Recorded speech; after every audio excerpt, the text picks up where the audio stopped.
اس عبادت کے لیے، روزے کے لیے رمضان کا مہینہ کیوں منتخب کیا گیا بالآخر؟ پہلے تو وہ ہر مہینے کے 3 دن تھے، بالآخر مستقل تا قیام قیامت اور رمضان کا مہینہ ہے۔ اس کی علت کیا ہے؟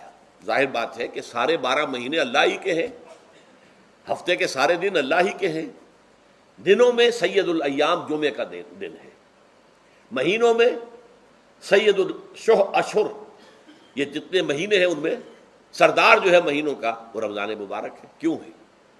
اب آپ پڑھیے تیسری آیت، شہر رمضان الذی انزل فیہ القرآن۔ رمضان کا مہینہ وہ ہے جس میں قرآن نازل کیا گیا، اور اس کی مزید کیا ہے تشریح کہ رمضان ہی میں وہ لیلۃ القدر ہے جس میں قرآن نازل کیا گیا۔ بہرحال اس ضمن میں رمضان کا چناؤ جو ہوا ہے تو یہ ترجیح بلا مرجح نہیں ہے، ایسے ہی نہیں ہے کہ یوں ہی اس کو ترجیح دے دی گئی، اس کی حکمت ہے، غایت ہے، علت ہے، اس کا سبب ہے۔ رمضان کا مہینہ وہ ہے جس میں قرآن نازل کیا گیا، اسی میں وہ لیلۃ القدر ہے جس میں قرآن نازل کیا گیا۔ اگرچہ ہم جانتے ہیں کہ حضور پر قرآن نازل ہوا ہے 22 برس میں، 610 عیسوی سے 632 تک۔ اس معمے کو کیسے حل کریں گے؟ اس کا حل کیا ہے؟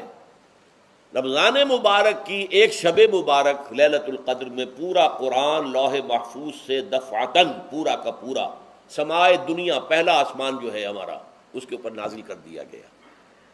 اس کے لیے لفظ ہے انزلہ، انزلہ ینزل انزالن کے معنی ہے دفعتاً کسی چیز کو اتار دینا، اور نزلہ ینزل تنزیلا کے معنی ہے رفتہ رفتہ درجہ درجہ درجہ درجہ درجہ اتارنا۔ اعلام، عالم یعلم اعلاما، کسی شے کو خبردار کر دینا، بتا دینا، بس ہم نے بتا دیا، تم جانو، تمہارا کام۔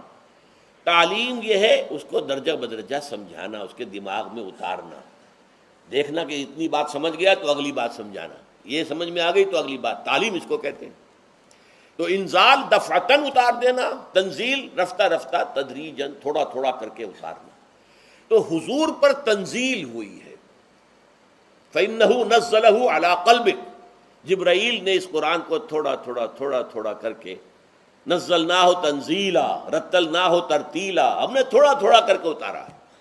لیکن لیلۃ القدر میں جو ماہ رمضان مبارک کی شب ہے آخری عشرے کی، اس میں پورا قرآن اتار دیا گیا تھا لوح محفوظ سے سمائے دنیا تک۔ شہر رمضان الذی انزل فیہ القرآن ھدی للناس وبینات من الھدی والفرقان۔ یہ قرآن کیا ہے؟ کیا بنا کر نازل کیا گیا؟ یہ حال ہے، یہ لوگوں کے لیے، پوری نوع انسانی کے لیے ہدایت ہے، اور یہ ہدایت بینات کی شکل میں آئی، واضح تعلیمات جن میں کوئی شک و شبے کی گنجائش نہیں، از خود روشن۔ بینہ اسے کہتے ہیں وہ شے جو از خود روشن ہو، جس کو ہم کہتے ہیں کہ آفتاب آمد، دلیل آفتاب۔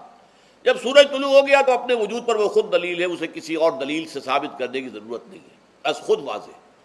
تو بینات من الہدی، جو قرآن کی بنیادی ہدایت ہے وہ بینات پر مشتمل ہے، واضح چیز ہے، جو انسان کے لیے، اس کی فطرت کے لیے جانی پہچانی چیزیں ہیں۔ یہ کوئی باہر کی چیز نہیں آ رہی ہے، اس کے قلب کی گہرائیوں کے اندر یہ سب کچھ موجود ہے، اور اس کی گواہی اس کے قلب کی گہرائیوں سے نکلتی ہے کہ ہاں، دیکھنا تقریر کی لذت کے جو اس نے کہا، میں نے یہ جانا کہ گویا یہی میرے دل میں ہے، اس نے تو میرے اپنی فطرت کی ترجمانی کی ہے۔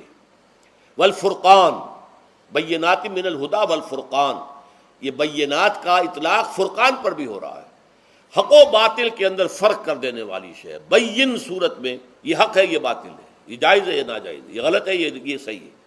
یہ ہے قرآن مجید کی عظمت کا بیان۔ ویسے تو عظمت قرآن مجید کے اندر بہت سے مقامات پر آئی ہے، اور بڑے ہی پرشکو انداز میں بھی آئی ہے، لیکن یہ اس وقت موقع نہیں ہے اس میں جانے کا۔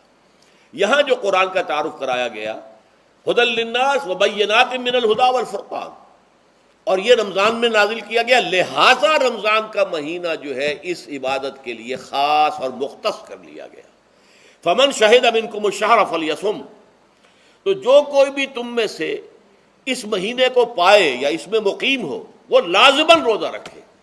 میں بیان کر چکا ہوں، یہ وجوب علی العین ہے، اس کے اندر اب اختیار نہیں ہے۔